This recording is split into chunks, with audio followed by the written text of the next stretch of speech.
Update requirements po tayo ngayon darating na August 2024. So kailangan po natin dyan ng valid passport, visa, e-travel registration, yung QR code po at saka plane ticket. So ibig sabihin po wala pa ring pagbabago sa protocols or requirements pauwi po ng Pilipinas. Yan po ay pangkalahatan na po. Kung isa ka pong kasambahay or domestic worker na nagtatrabaho sa bansang Saudi Arabia, heto po ang requirements na dapat mong kumpletuhin bago ka magbakasyon sa Pilipinas.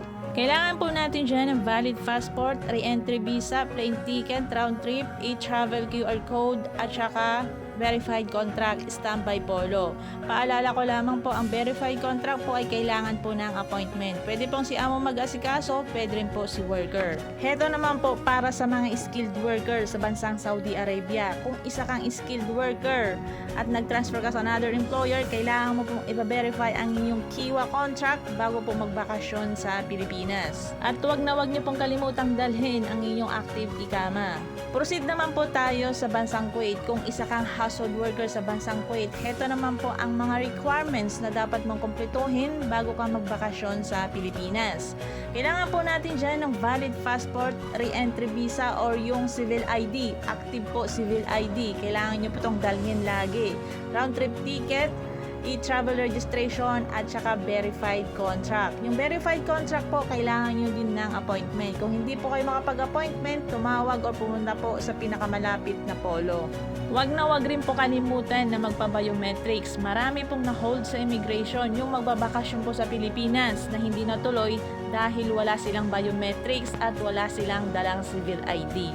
Kahit saang parte ka ng Middle East ngayon, kung isa kang household worker or kasambahay, kailangan mo pong i-verify ang inyong kontrata bago po kayo magbakasyon sa Pilipinas. Wag po natin kalimutan yung mga resident ID po natin.